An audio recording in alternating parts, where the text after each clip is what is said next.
সবার মধ্যে চিন্তা আছে না নাই? আছে না? ভয়, ভয়ও কিন্তু আছে। ইদানিং এই প্রেজেন্ট ওয়ার্ল্ডে আমাদের চিন্তা, আমাদের ভয় আরো কম না বেশি?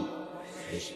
বাঘের ভয়, সিংহের ভয়, কিন্তু বাঘ যদি সামনে পড়ে ভয় লাগবে না? আসতে লাগবে না?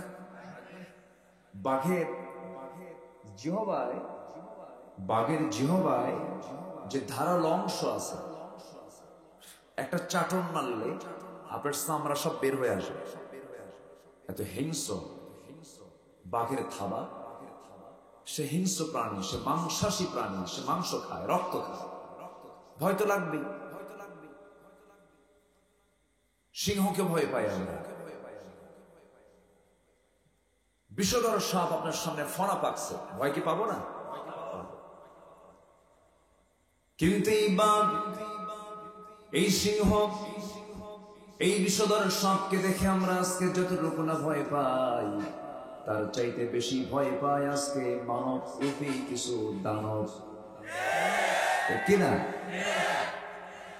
মানুষ আজকে এত হিংস্র হয়ে গেছে, মানুষ আজকে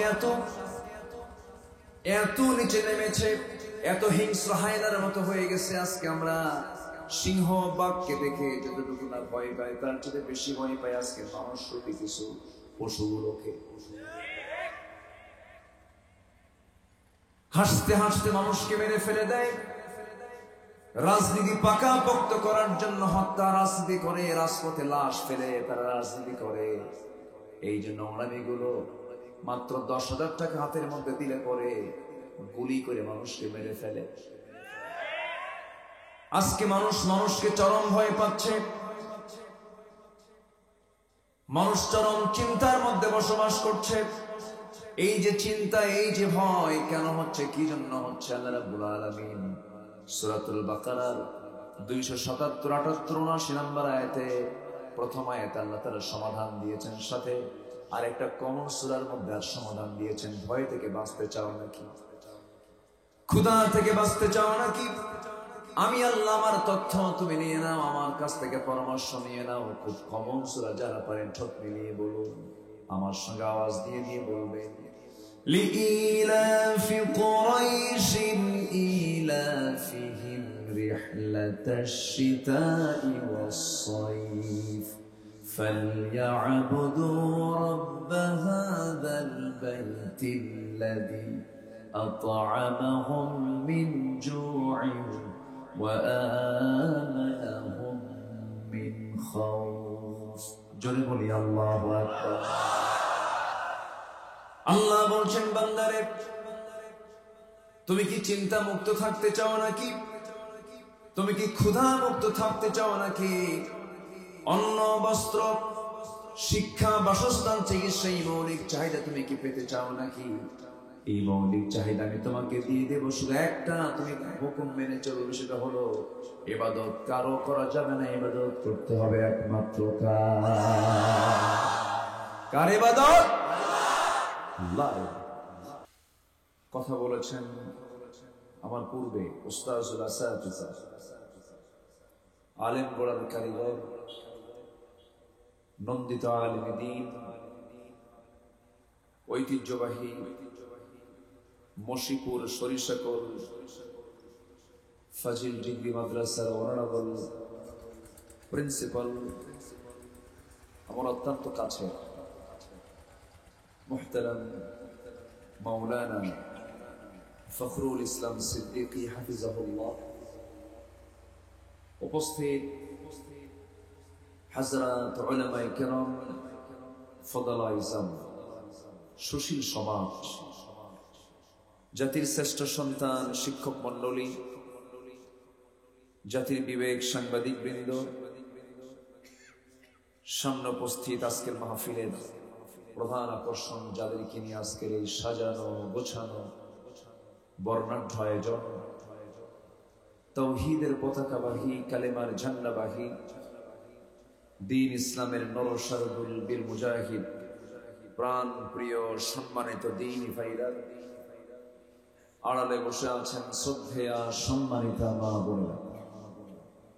আলোচনার প্রথমেই আনুষ্ঠানিকতার মধ্য দিয়ে আমার পক্ষ থেকে আবারও দিল খোলা সালাম, আসসালামু আলাইকুম ওয়া রাহমাতুল্লাহি তাআলা ওয়া বারাকাতুহু। সালামের জবাবটি দুর্বল মনে হলো, খুব ক্লান্ত মনে হয় আপনার। আসসালামু আলাইকুম ওয়া রাহমাতুল্লাহি ওয়া বারাকাতুহু। সবাই কেবা আছেন? জি, আল্লাহ তাআলা আমাকে ভালো রেখেছেন। ভালো রাখার মতো শ্রেষ্ঠ নিয়ামতকে সাথে নিয়ে আমরা আসতে পেরেছি। আমি বইয়ের আবহাওয়াই বলবো, বৈশাখ মাস তো, বৈশাখ জ্যৈষ্ঠের এই খড়তাপ আল্লাহ একটু ঠান্ডা করে দিয়েছেন জমিনটা। আল্লাহ তাআলা আমাদের এই প্রতিকূল সময়ে মাহফিল সময়কে অনুকূল করে দিয়েছেন, যিনি আমাকে আপনাকে এমন সুন্দর একটা আয়োজনে শামিল হওয়ার সুযোগ করে দিলেন। সেই মহান জাল্লা শানুহুর দরবারে আমরা সবাই লাখ কোটি শুকর আদায় করি, মুহাব্বাতান বলে উঠছি আলহামদুলিল্লাহ। আবারও বলছি আলহামদুলিল্লাহ। চিৎকার মেরে বলছি আল্লাহুম্মা ইন্নী আসআলুকা আল হুদা ওয়াত তুকা ওয়াল আফাফা ওয়াল গিনা। সবাই বলি আল্লাহুম্মা লাকা আসলামতু ওয়া বিকা আমানতু ওয়া আলাইকা তাওয়াক্কালতু ওয়া ইলাইকা আনাবতু ওয়া বিকা খাসাতু। আবার বলি, সবাই বলি আল্লাহুম্মা আইন্নি আলা যিকরিকা ওয়া শুকরিকা ওয়া হুসন। আমরা আল্লাহ তাআলা শুকর আদায় করে নিলাম। ক্বালা ইয়াকুম ফিল জুলুসি বিত-তুরাকাত।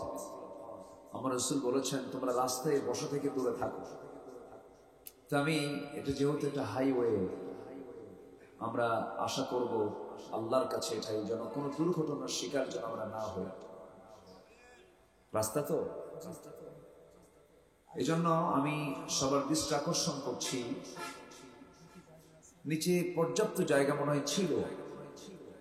আপনাদের কষ্টের কারণ হবো কিনা আবার জানি না, তবে হাদিসটা আমাদের মেনে চলা উচিত।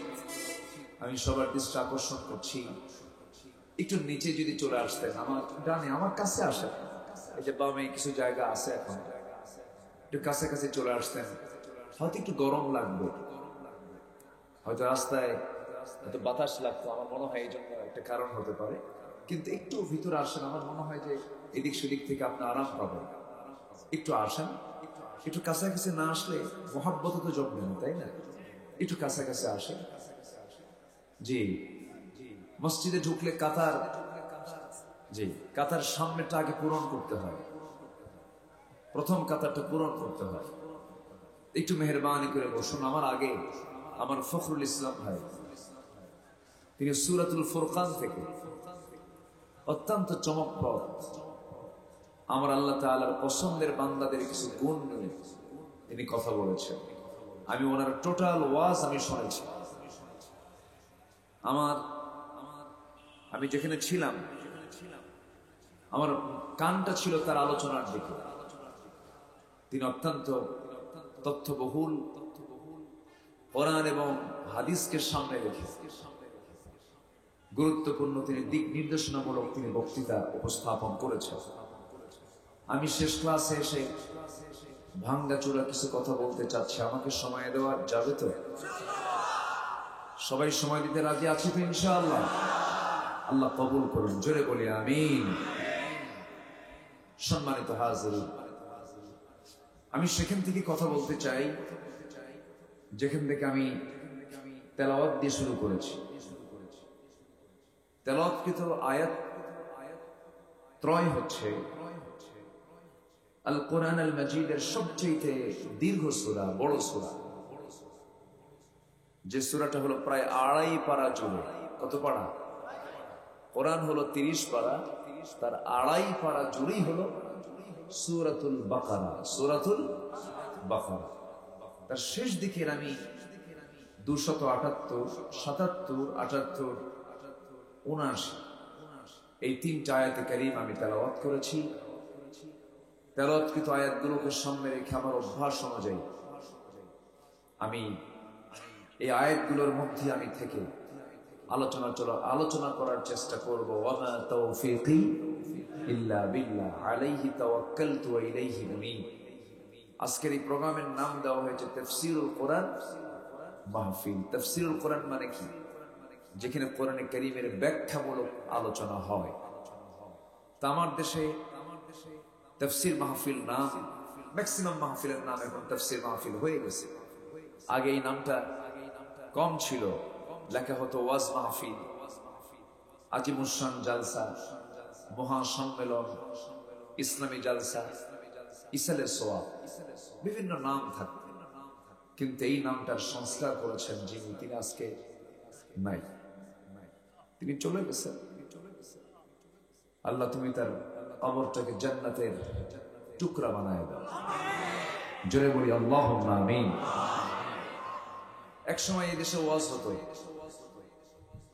ম্যাক্সিমাম মাহফিলগুলোতে তেমন মানে কোরআন এবং হাদিসের যে সরাসরি যে আলোচনাটা, এই রূপটা ছিল না।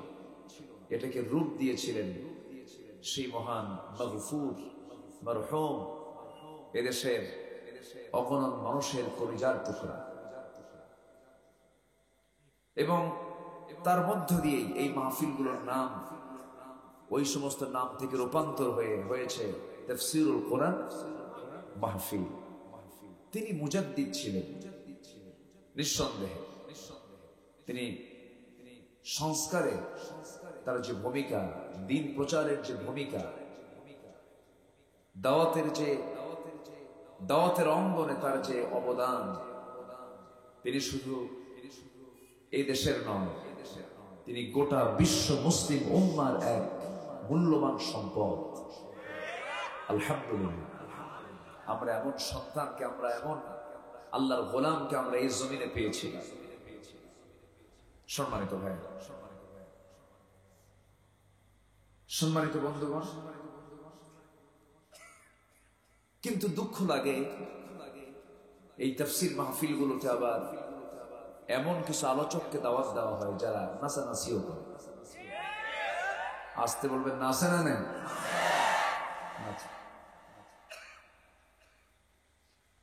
এটা দুঃখজনক। এই মানে এই চেয়ারে সেই ব্যক্তিকে বসানো উচিত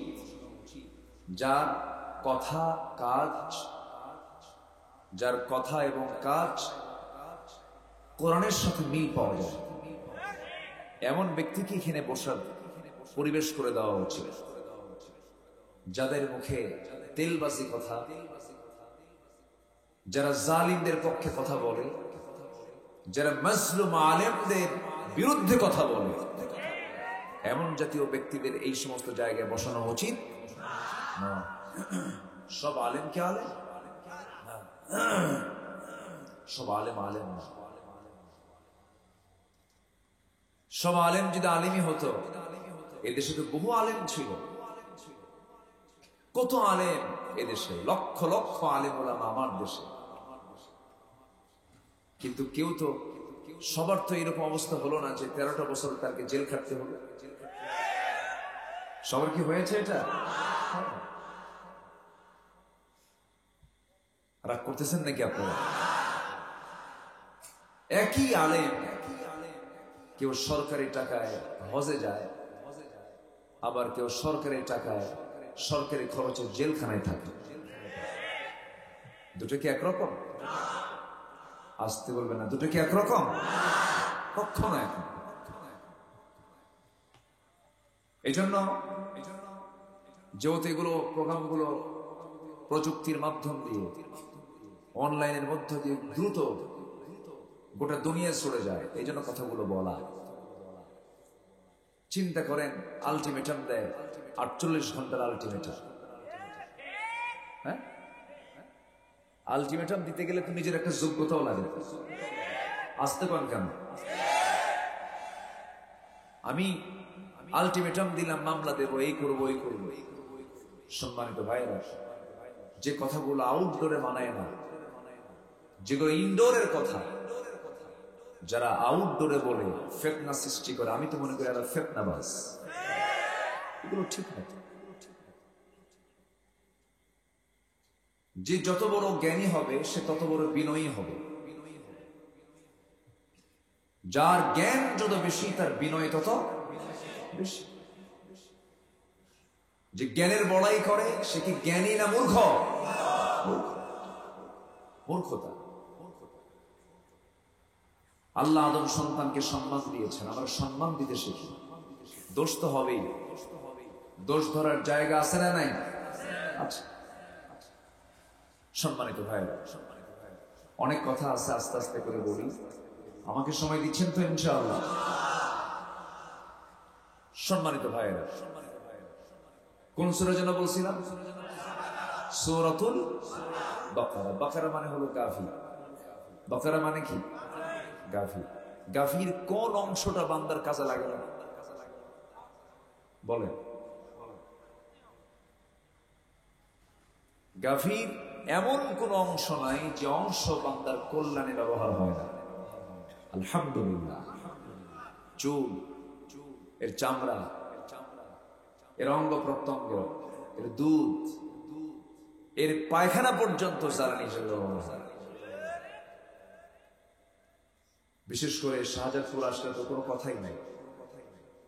এলাকার কম কি পায়েস, ঠিক আছে না?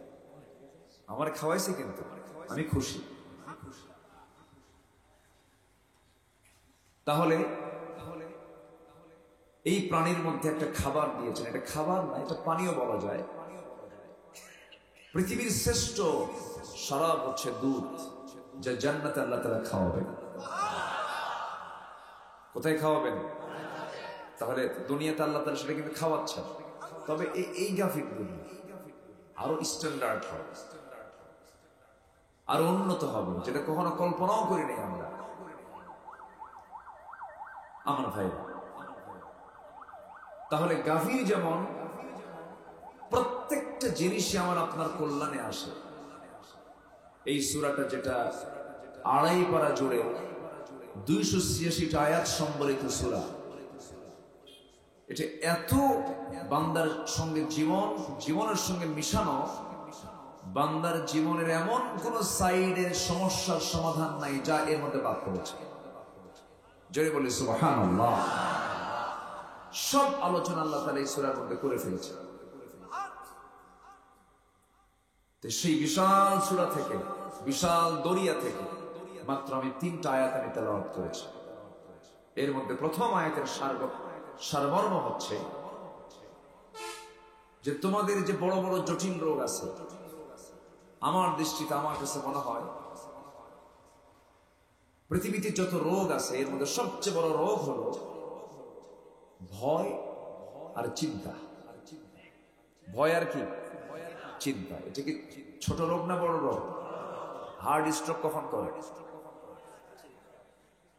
ডায়াবেটিস কখন হয়?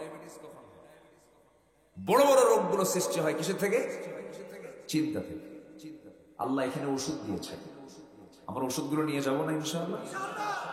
আল্লাহ বলছেন এই ভয় আর এই চিন্তা একটাও তো থাকবে না। যেরকম সুবহানাল্লাহ। তাহলে কি কোরআন শুধু কি ধর্মীয় কিতাব না চিকিৎসারও কিতাব? অনুনাজ্জিলু মিনাল কুরআনি মা ওয়া রাহমা, শুধু শিফা না, সাথে রহমতও আছে। যেরকম সুবহানাল্লাহ। তাহলে সবার মধ্যে চিন্তা আছে না নাই? আছে না? ভয়ও কিন্তু আছে। ইদানিং এই প্রেজেন্ট ওয়ার্ল্ডে আমাদের চিন্তা, আমাদের ভয় আরো কম না বেশি? বেশি। বাঘের ভয়, সিংহের ভয়, কিন্তু বাঘ যদি সামনে পড়ে ভয় লাগবে না? আসতে লাগবে না? বাঘের জিহ্বায় বাঘের জিহবায় যে ধারালো অংশ আছে, একটা চাটন মারলে আপনার চামড়া সব বের হয়ে আসবে। এত হিংস্র বাঘের থাবা। সে হিংস্র প্রাণী, সে মাংসাশী প্রাণী, সে মাংস খায়, রক্ত খায়, ভয় তো লাগবেই। সিংহকে ভয় পাই আমরা। বিষধর সাপ আপনার সামনে ফনা পাকছে, ভয় কি পাবো না? কিন্তু এই বাঘ, এই সিংহ, এই বিষধর সাপকে দেখে আমরা আজকে যতটুকু না ভয় পাই, তার চাইতে বেশি ভয় পায় আজকে মানব রূপী কিছু দানব। কিনা? মানুষ আজকে এত হিংস্র হয়ে গেছে, মানুষ আজকে এত নিচে নেমেছে, এত হিংস্র হায়নার মতো হয়ে গেছে। আজকে আমরা সিংহ বাঘকে দেখে যতটুকু না ভয় পাই, তার চেয়ে বেশি ভয় পাই আজকে মানুষ রূপী কিছু পশুগুলোকে।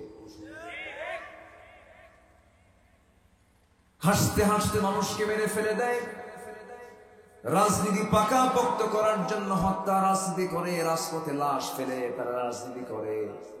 এই যে নোংরামিগুলো মাত্র 10,000 টাকা হাতের মধ্যে দিলে পরে গুলি করে মানুষকে মেরে ফেলে।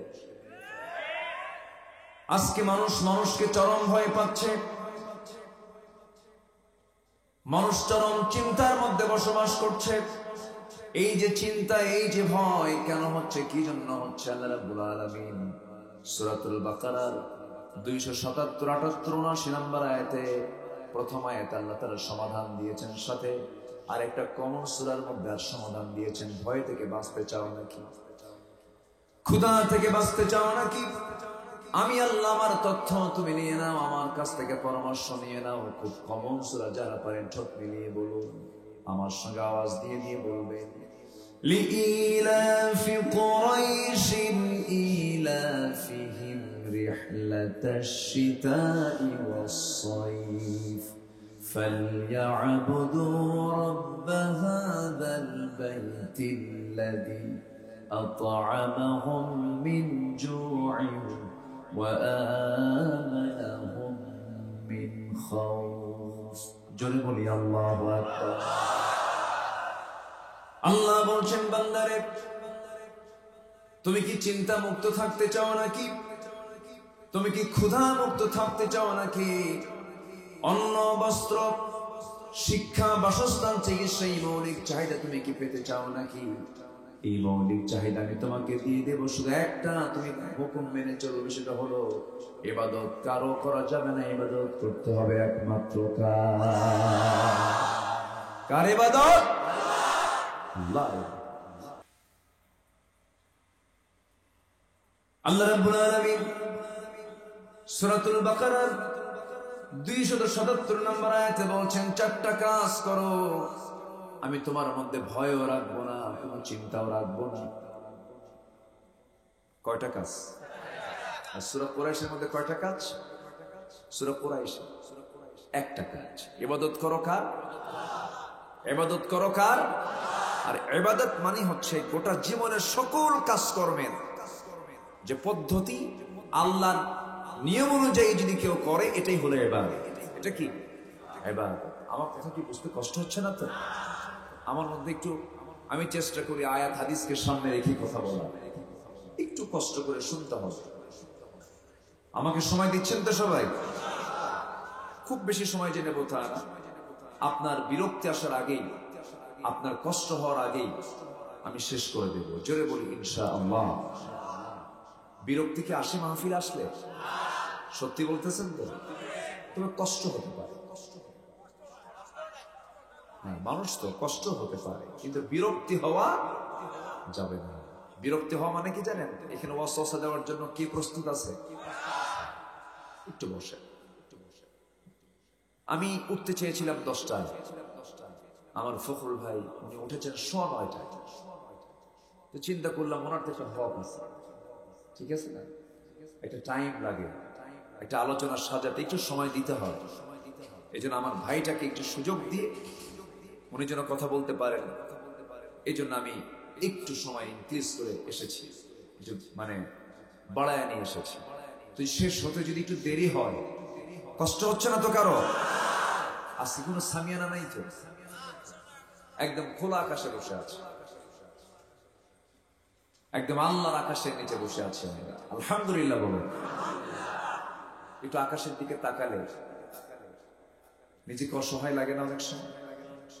এত বড় আকাশ, এই যে তারা, এই যে সূর্য, এই যে চন্দ্র, দূর দিগন্ত, এই বিশাল বিশ্ব সৃষ্টি কার? আসতে বলবেন না কার? আল্লাহ বলেন, বান্দা তুমি কি জানো, তুমি আমার কাছে এমন কিছু কাজ করে আসবে, আমি তোমাকে আমার আরশ আজিমের ছায়ায় জায়গা দিয়ে দেব। আরশ আজিম কোথায় বলেন? আরশ আজিমটা কোথায়? এই আকাশের উপরে। কয় আকাশ? সাবআ সামাওয়াত, 7 আকাশের উপরে আরশ আজিম। আল্লাহ বলছেন, তুমি আমার অনুগত গোলাম হয়ে 7 শ্রেণীর মধ্যে তোমার নামটা লিখে দাও, আমি তোমাকে আরশ আজিমের ছায়ার মেহমান বানাবো। কোন বিমানে যাবেন? কোন বিমানে যাবেন? আল্লাহ, কি অফারটা আল্লাহ দিয়েছে। আকাশ দেখলে, বিশেষ করে যারা তাওহীদবাদী, যারা তাওহীদি চেতনা লালন করে, আল্লাহর নামটা এমনি চলে আসে। সুবহানাল্লাহ। আকাশ কত বড়, আকাশ, সমুদ্র কত বড় সমুদ্র, আল্লাহর নামটা চলে আসে। বিশাল পর্বতমালা, আল্লাহর নামটা চলে আসে। একটু চিন্তা করার দরকার আছে না নাই? আল্লাহ রাব্বুল আলামিন বলেন, বান্দারে 4টা কাজ করে আসবি, তোর ভিতর থেকে 2টা রোগ আমি সরায় দেব। দুনিয়াতে এই 2টা রোগ থাকবে না, ফেরাতেও থাকবে না। একটা হলো ভয়, আর একটা হলো চিন্তা। ভয় চিন্তা কোনো বান্দার মাঝ থেকে দূর হয়ে গেলে তার রোগ সহজে আসবে না তার দেহের ভিতরে। আল্লাহ রাব্বুল আলামিন বলেন 4টা কাজ কি? সুন্দর করে তিনি বলছেন, 4টা মেসেজ তিনি দিচ্ছেন। যারা পারেন ঠোঁট মিলিয়ে বলুন, ইন্নাল্লাযীনা আমানু ওয়া আমিলুস সালিহাতি ওয়া আকামুস সালাতা ওয়া আতাউস যাকাতা লাহুম আজরুহুম ইনদা রাব্বিহিম ওয়া লা খাউফুন আলাইহিম ওয়া লা হুম ইয়াহজানুন। জোরে বলুন আল্লাহু আকবার। 4টা কাজের 1 নম্বর কাজ হলো, যারা ঈমান আনবে, ঈমানটা আনতে হবে তার ভেজাল না নির্ভেজাল? বলেন, ঈমান আনবো আমরা ফ্রেশ না ভেজাল? ফ্রেশ। যে ঈমানের মধ্যে কোনো প্রকার কুফর, শিরক, বিদআত, কোন ক্যান্সার থাকা যাবে। মানব দেহে যদি ক্যান্সারের কোষ ঢুকে যায়, ক্যান্সার ঢুকলে যেমন মানুষ বাঁচে না, ঠিক ঈমানের কিছু ক্যান্সার আছে না? নাই? আছে। এই ক্যান্সার গুলো ঢুকে গেলে ঈমান থাকে না, ঈমান বাঁচে না, ঈমান মরে যায়, ঈমান ধ্বংস হয়ে যায়। তো ঈমান ধ্বংস হওয়ার কি কি অপকর্ম আছে, এটা আমরা শুনবো আজকে। কথাগুলো শুনবো না ইনশাআল্লাহ?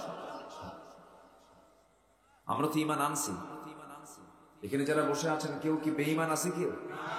সবার তো আমার ঈমান আছে। নামাজ না পড়ি নাকি? নামাজ না হোক সমস্যা নেই। এরকম দরবারও কিন্তু আমার দেশে আছে। ওই যে নাচানাচি করে, যে ওই গ্রুপ গুলো আছে, মঞ্চে উঠে নাচানাচি করে না, আছে না? এরকম আছে না? এদিকেও আছে কিছু মুড়ি আছে, যে না নাই যে তা না, আছে, সব জায়গায় আছে। ওরা বাবার দরবারে গরু পাঠায়। যারা গরু পাঠায় তারা এক বলদ, যারা ছাগল পাঠায় তারা আরেক রাম ছাগল। ঠিক কিনা? এগুলো ঈমান বিধ্বংসী মার্কাজ। কবরকে লক্ষ্য করে সেজদা দেয়। পীর সাহেব বসে আছে, আমি পীরকে খারাপ বলি না, যিনি হক আমি মহাব্বত করি, আবার ভুল বুঝবেন না এটা। কিন্তু পীরের নাম ধরে কিছু খানকা খুলে ওই সমস্ত পীরদের দুপা সামনে রেখে সেজদা দেয়, আছে না? আসতে বলবেন না, আছে না? নাই। সেজদা কি কোনো বান্দাকে দেওয়া যাবে? সেজদা দিতেই হবে একমাত্র কাকে? তাহলে যদি কেউ সেজদা দেয় তার ঈমান আছে না গেছে? চলে গেছে। এটা একটা অন্যতম কারণ ঈমান ধ্বংস। কারোর সামনে মাথা নত করা যাবে না, কে ছাড়া? আল্লাহ ছাড়া।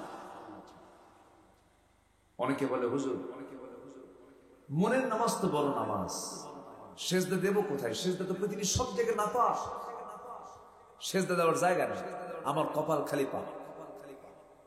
আছে না এরকম দুষ্ট কিছু? আছে না?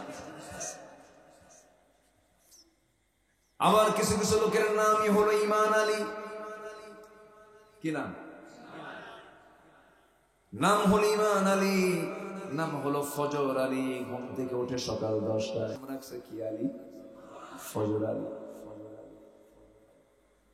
নাম হলো রমজান আলী, রমজান মাসে দুপুর বেলা ভাত খায়, নাম হলো কি? রমজান আলী। নাম হলো হিম্মত আলী, সাইকেলের চাকা 5 সিট হয়ে পড়ে, নাম রাখছে হিম্মত আলী। নাম হলো আতর আলী, গোটা গায়ে গাজার গন্ধ। নাম হলো বাদশা মিয়া, ভিক্ষা করে। নাম হলো খোকা মিয়া, বয়স 80 বছর। কত বছর? নাম কি? খোকা। নাম দিয়ে তো কোনো কাজ হবে না, নাম দিয়ে নাজাত পাওয়া যাবে না, বংশ দিয়েও কোনো লাভ হবে না।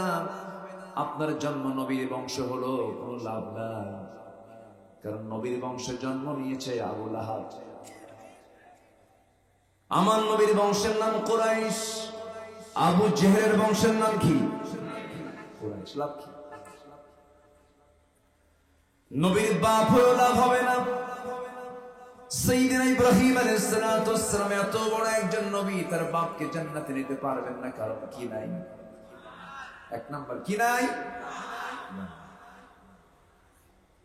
আবার নূহ আলাইহিস সালাতু ওয়াস সালাম একজন আল্লাহর নবী ছিলেন, এত বড় নবী যিনি 24 ঘন্টা মানুষকে দাওয়াত দিয়েছেন। ইন্নী দাআউতু কওমি লাইলা ওয়া নাহারা।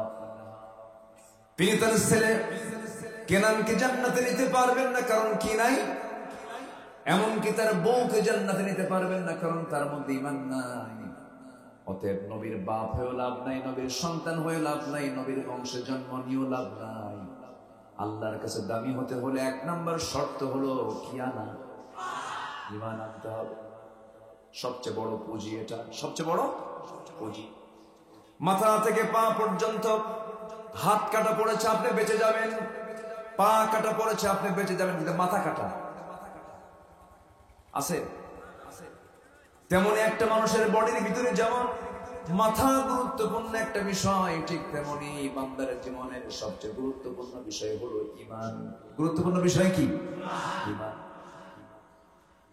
কিন্তু ঈমানকে ক্যান্সার আক্রান্ত করা যাবে না, ঈমানকে নষ্ট করা যাবে না। যেমন একটা কাজ করলে ঈমান নষ্ট হয়ে যায়, আল্লাহ রাব্বুল আলামিন বলেন ওয়াল্লাযীনা আমানু ওয়া লাম ইয়ালবিসু ঈমানাহুম বিযুলমিন উলাইকা লাহুমুল আমনু ওয়া হুম মুহতাদুন। জোরে বলুন আল্লাহু আকবার।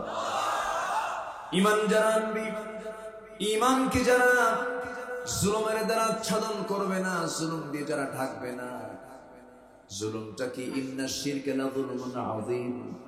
জুলুমটাই শিরিক, শিরিকটাই জুলুম। যারা এই জুলুম দিয়ে যারা ঈমানটাকে যারা আচ্ছাদন করবে, তারা সম্পূর্ণ ধ্বংস হয়ে যাবে। আর শিরিক মুক্ত যে ব্যক্তি ঈমান আনবে, আল্লাহ রাব্বুল আলামিন বলেছেন তারাই হলো আমার নিরাপদ বান্দা। জোরে বলুন সুবহানাল্লাহ। আমরা কি বিপদে যাব না নিরাপদে থাকবো? এই জন্য নিরাপদ ঈমান থেকে মজবুত করার জন্য 1 নাম্বার শর্ত হলো শিরিক কোন ভণ্ড মাজারে যাওয়া যাবে না। নোংরা কি জায়গায় গিয়ে সেজদা দিলে ইমান ছিনতাই হয়ে যাবে। যাব না। আমাকে অনেকে বলে পিঠ ধরা কি, আমি কই চোট ধরা কি, বুঝেন না? এই কথাগুলো আবার মিডিয়া যাচ্ছে, কোন দিকে যে কোন পেঁচ আবার মিডিয়া লাগায় আল্লাহ জানে। আমি কিন্তু আগেই বলে দিছি, পীরকে আমি মহাব্বত করি, ওটা কেটে দিয়ে যেন এটা ঢুকান না। এখন এগুলোই করে, কথার আগে পরে অনেক কিছু থাকে না। এখানে পেশাব করিবেন না, এখানে পেশাব করিবেন না, করিলে 10 টাকা। এখানে পেশাব করিবেন না, করিলে শুধু কমাটা একটু আগে পড়ে, সব উল্টা পাল্টা হয়ে যায়। আমার দেশে এই মুহূর্তে পীর বেশি না মুরিদ বেশি বলেন তো? পীর বেশি না মুরিদ বেশি? পীর বেশি, মুরিদ কম। আমার দেশে এই মুহূর্তে নেতা বেশি না কর্মী বেশি? হ্যাঁ, নেতাই বেশি। কর্মী আছে? কর্মী সব নেতা। যখন ওই যে ঈদ আসে, রমজান আসে, পেনা বানায়, হাত একখান উঁচু করে, আছে না এরকম? আছে না? আছে না এরকম? হাত উঁচু করে পবিত্র ঈদ উল ফিতরের শুভেচ্ছা যা আছে সব দিয়া যায়। আমার দেশে এখন কর্মী নাই, নেতাই বেশি। পীর যতটুকু আছে মুরিদি কি মুরিদ বেশি না পীর বেশি? পীর বেশি। সালা পীর, তেনা পীর, আওলা পীর, ন্যাংটা পীর, বদনা শাহ, কুত্তা শাহ, ডাল শাহ, এই হচ্ছে পীরদের নাম। বিড়াল শাহ, কুত্তা শাহ, আছে না নাই? আমি পীরদেরকে মহাব্বত করি, সেই সমস্ত পীরদের যাদের এক হাতে ছিল কোরআন, আরেক হাতে ছিল তরবারি। শাহজালাল ইয়ামিনী, শাহপরান, রাজশাহীর শাহ মাকদুম, খুলনার শাহজাহান আলী, বগুড়ার মহস্তানগড়ের মাইসাওয়ার শাহ সুলতান বলখি রাহমাতুল্লাহ আলাইহি। তারা শিরককে সমাজ থেকে উৎখাত করে জমিনে দিন কায়েম করেছেন। কার দিন কায়েম করেছেন? তারা হচ্ছে পীর। সম্মানিত ভাইয়েরা, রাগ করতেছেন না তো? আমি একটু হক কথা বলবো, বলতে গেলে তো কিছু লাগবেই, কিছু গায়ে তো লাগবেই ভাই। আপনি যদি হক কথা বলতে যান তাহলে কিছু লাগবে কিনা বলেন? তাহলে চাওয়ার জায়গা মাজার না সেজদা? কার কাছে? মাজারে চাবো না আল্লাহর কাছে চাবো? আল্লাহর কাছে চাবো। তাহলে চাইতেই যদি হয়, চাওয়ার জায়গা পৃথিবীতে কয় জায়গা? কয় জায়গা? Only one. তিনি কে? আল্লাহর কাছে চাও। আল্লাহ আমাকে দেওয়ার জন্য এতটাই প্রস্তুত, কিন্তু আমরা বুঝি না আল্লাহ আমাকে দেওয়ার জন্য এতটাই অস্থির। আমরা বুঝি না। খোলা আকাশে বসে আছি, এই আকাশটা কত দূর কেউ আজ পর্যন্ত স্পর্শ করতে পারে নাই। আকাশ তো দূরেই থাক, তারার দেশেই তো যায় নাই। যে তারকাগুলো আমরা দেখতে পাই, মানুষ শুধু চেষ্টা করে যেতে পেরেছে দুটো জায়গায়। একটা হলো মঙ্গল গ্রহ, আরেকটা হলো চাঁদের দেশে। চাঁদের দেশে গেল, চাঁদ দেখে আসলো মানুষ। মঙ্গল গ্রহ গেল, মঙ্গল গ্রহ দেখে আসলো মানুষ। আবার বললো দুনিয়াতে থাকবো না, মঙ্গল গ্রহে জায়গা কিনবো। জায়গাও কিনছে।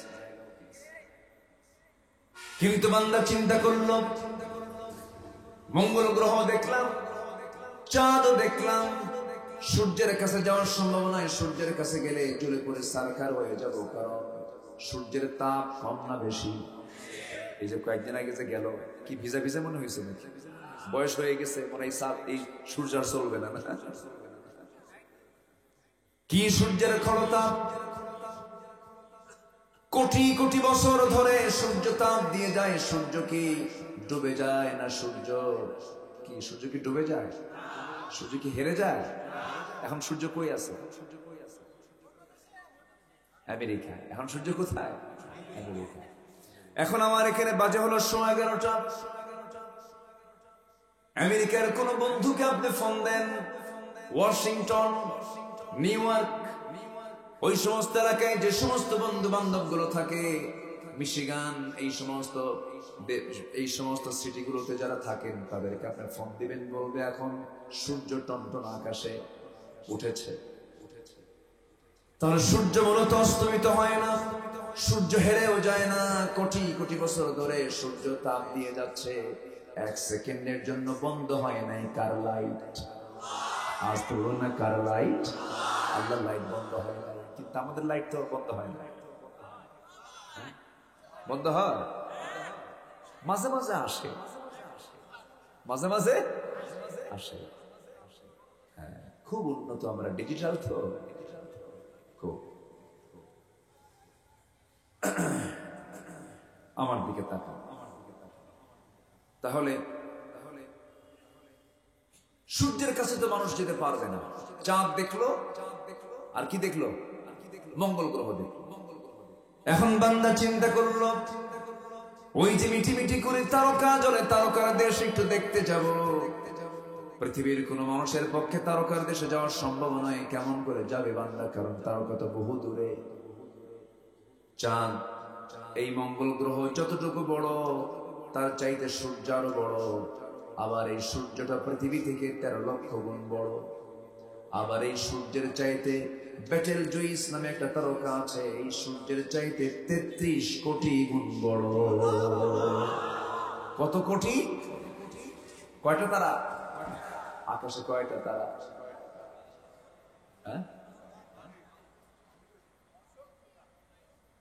গোটা দুনিয়ার মানুষ যদি 750 কোটি মানুষ যদি এক জায়গায় হয়ে যদি গুনতে থাকে,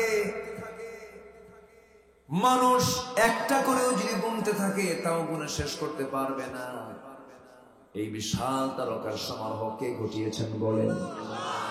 এক একটা তারকা সূর্যের চাইতে 33 কোটি গুণ বড়। ছোটবেলা আগে ওয়াজ শুনতে যেতাম আব্বার সাথে, এরকম বসতাম, বক্তারা ওয়াজ করতেন সর্বনিম্ন জান্নাত দেওয়া হবে 10টা, পৃথিবীর মতো একটা জান্নাত।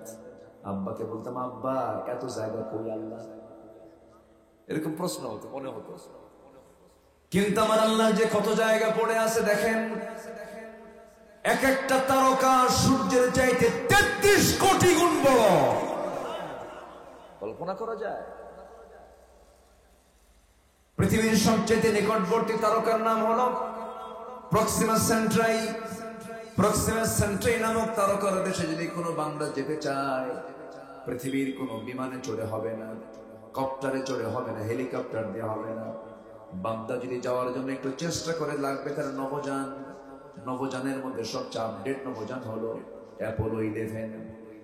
অ্যাপোলো 11 এর গতি হলো প্রতি ঘন্টায় 39,000 কিলোমিটার। 39,000 কিলোমিটারের বেগে যদি সে রওনা দিয়ে দেয়, ঘন্টায় 39,000 কিলোমিটার। পৃথিবীর সবচেয়ে নিকটবর্তী তারকার দেশে যেতে তার সময় লেগে যাবে 1,15,000 বছর।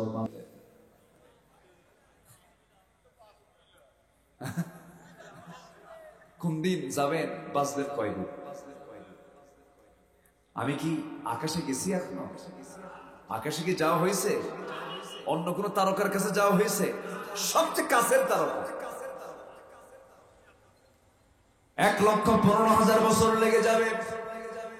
তাও ঘন্টায় গতি হলো 39,000 কিলোমিটার। কিন্তু আমার আল্লাহ তাআলা বলছেন, বান্দা আমি তোকে মাফ করার জন্য তুই কি জানিস? আমার আরো আজিমটা হলো 7 আকাশের উপরে।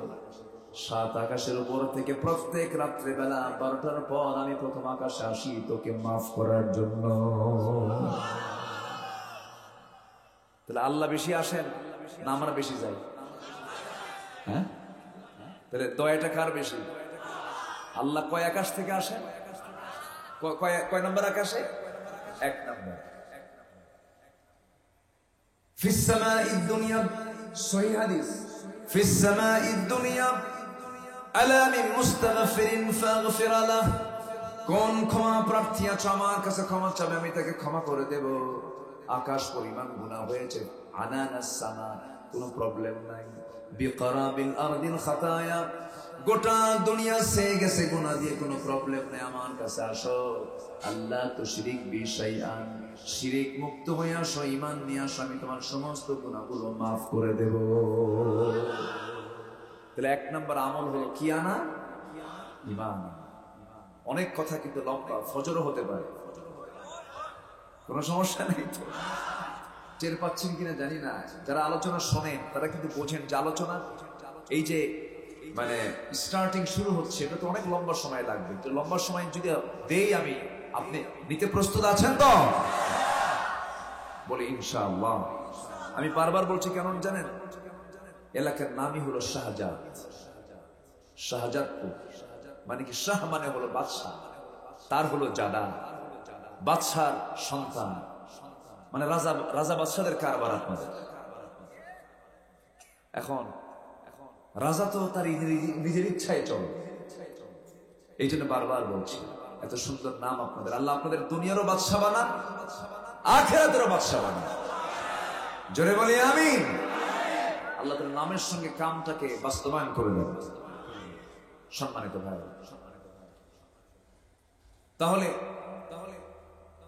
সে আল্লাহ তাআলা আমাকে মাফ করার জন্য প্রথম আকাশে আসতেছেন প্রত্যেক রাত্রিতে। বান্দা কি করে জানেন? 12টা বাজলেই সে বাইরে চলে যায়। বাইকাররা বাইক নিয়ে মামা চলে গেল। মামা একটা রোড হয়েছে পদ্মা সেতু পর্যন্ত, দিল টান। রাত গভীর হয়ে গেল, কিছু চলে গেল মদের ক্লাবে, মদের বারে। এরকম তো পিসাব আমার দেশে নাই, আছে না নাই? আছে না নাই? রমজান মাসেও মদের বার চলে, অন্য মাস তো দূরেই থাক। রমজান মাসে আকাম কুকাম চলে, রমজান মাসেও নোংরা কাজ চলে। বাকি 11 মাস কি বাদ থাকে? বাদ থাকে না। সম্মানিত ভাইয়েরা, আল্লাহ বলছেন বান্দা তুই আমার দিকে 1 হাত আগাবি, আমি তোর দিকে 10 হাত আগাবো। বান্দা তুই আমার দিকে হেঁটে হেঁটে আসবে, আমি তোর দিকে দৌড়া দৌড়া যাবো। তাহলে আমার প্রতি দয়াটা মায়াটা বেশি কার? আসতে বলবেন না কার? আমার ভাইরে, দুনিয়াতে কোনো ভুল করে ধরা পড়েছি, সারা জীবন আমার খোঁটা নিয়ে যেতে হবে। দুনিয়ার জিন্দেগিতে আমি ভুল করেছি, থানায় আমার তালিকায় আমার নামটা কালো তালিকায় চলে গেছে। আমি পরবর্তী জীবনে ভালো যদি হয়ে যাই, থানার ওই তালিকা, কালো তালিকা থেকে আমার নাম কোনোদিন মুছে যায় না। কিন্তু আল্লাহ বলছেন বান্দারে, তুই চুরি করেছিস, তুই জিনা করেছিস, তুই ডাকাতি করেছিস, তওবার মতো তওবা করে যদি আমার পথে আসতে পারিস, সমস্ত গুনার খাতা থেকে তোর নামটা মুছে দিয়া জান্নাতের তালিকায় তোর নাম লিখে দেই। সুবহানাল্লাহ। আমার আল্লাহর মায়া কত, আমার আল্লাহর দয়া কত। আমার আল্লাহ আমাকে মাফ করতে চান, কিন্তু আমরা মাফ চাইতে জানি না, ক্ষমা চাইতে জানি না। আমার বুকটা ফেটে যায়। আজকে আমার দেশে মসজিদ বেশি না মুসল্লি বেশি? বলেন, মসজিদ বেশি। একটা গ্রামের মধ্যে 3টা মসজিদ, 3 মসজিদের মুসল্লি ফজরের সময় 3 দুগুণে 6 জন, 3 দুগুণে 6 জন। 3 মসজিদ মিলে 6 মুসল্লি ফজরে। 2 জন করে মুসল্লি কারা? একজন ইমাম আর একজন মুয়াজ্জিন। এছাড়া গ্রামের কোন মুসল্লি ফজরের সময় খুঁজে পাওয়া যায় না এমন মসজিদ বুঝে শাহজাদপুরে নাই। আসতে বলবেন না, আছে না নাই? আছে। মসজিদ বানালাম, মুসল্লি নাই, এটা তো অবস্থা, এটা তেমন হওয়ার কথা ছিল না। মসজিদ তো সেই সময় হবে যে সময় সংকুলন হবে না, সেই সময় নতুন মসজিদ হওয়ার একটা পরিবেশ চলে আসবে। কিন্তু আজকে অধিকাংশ মসজিদগুলো যে ডাবল ডাবল তৈরি হয়, মুসল্লির সংকটে না। বলেন, হঠাৎ করে একদিন কইছে আমার দাদার জায়গা, কইছে একজন, যা তোর দাদার জায়গায় নামাজ পড়বো না, আমার দাদার জায়গায় মসজিদ বানাবো। আছে না নাই? মসজিদ বানালেও খবর আছে। কি রাগ করতেছেন নাকি আপনি? মসজিদ বানালেও খবর আছে। যেটার প্রয়োজন নাই, জমিনকে ব্যবহার করার জন্য উপযুক্ত ভাবে ব্যবহার করতে হবে। নিজের স্বার্থ সিদ্ধির জন্য আপনি মসজিদ বানাবেন, জবাব দিতে হবে আল্লাহর কাছে। এরকম আছে না নাই? আছে না নাই?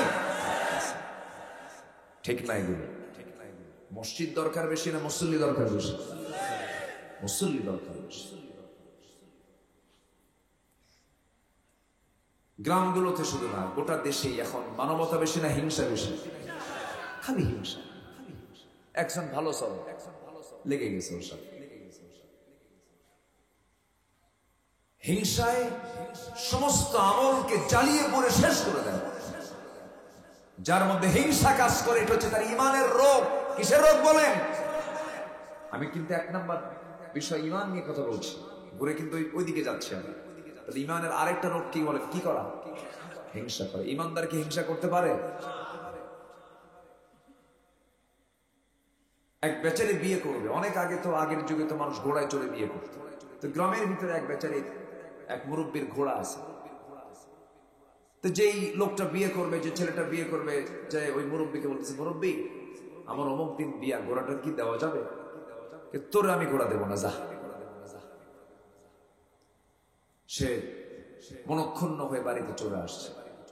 শবে কদরের রাত্রে গিয়ে আল্লাহর কাছে দোয়া করে, আল্লাহ এই কদরের রাত্রে তোমার কাছে আমার কোনো কিছু চাওয়া নেই, খেলে একটাই চাওয়া, বুড়ার যেন ঘোড়া মরে, বুড়ার যেন। এই দোয়া করে চলে আসছে বাড়িতে। বাড়িতে এসে দেখে মার চোখে পানি, মা কান্দে। মা কান্দো কেন? বাবা তোর গরু মরছে। তোর কি মরছে? গরু মরছে। তো মালাকুল মউত আসতে শিখি, দোয়া কবুল হয় নাই? দোয়া কবুল কিন্তু হয়েছে। মালাকুল মউত আসছে ঘোড়ার কাছে না গরুর কাছে? কার গরু? যে দোয়া করছে। হিংসার ফলাফল এরকম। আপনি হারাম খাবেন, আরাম পাবেন না, বরকত পাবেন না। ওজনে কম দিবেন, আপনার পেটে আরেকটা পাথর হবে, সব বের হয়ে যাবে, আরাম পাবেন না, কোনো শান্তি আপনি পাবেন না। এক বেচারি গোটা রাত কষ্ট করে ঘোড়া চুরি করে আনছে বাড়িতে। সকালবেলা ছেলেকে ডাক দিয়ে বলে, বাজান অনেক কষ্ট হয়েছে বাবা, আমি আর পারতেছি না, ঘোড়াটা বিক্রি করে আসো, আমি একটু বিশ্রাম নিই। ছেলেকে পাঠায় দিচ্ছে চুরি করা ঘোড়া বিক্রি করার জন্য। তো ক্রেতার সামনে হাজির, বলতেছে, ভাই এই ঘোড়াটা বিক্রি করব, কত দাম? এত। ঠিক আছে, আমি নিলাম তোমার ঘোড়া, কিন্তু আগে তো ঘোড়াটা চেক করা দরকার, চারটা পা ঠিক আছে কিনা। তো ঘোড়া নিয়ে সে চক্কর দিতে বের হয়েছে। ওই যে ঘোড়ায় চড়ছে আর আসে না, সন্ধ্যা হয় আর ফেরত আসে না। ঘোড়া তো হেরেই গেছে, টাকা তো পাইলই না, ব্যর্থতা নিয়ে চলে আসছে বাড়িতে। বাপ এখন ছেলেকে বলে, বাজান ঘোড়ার দাম কত? কত দিয়ে বেচলাকে? বাবা যে দামে কেনা সেই দামই বেচা, যে দামে কেনা সেই দামেই বেচা।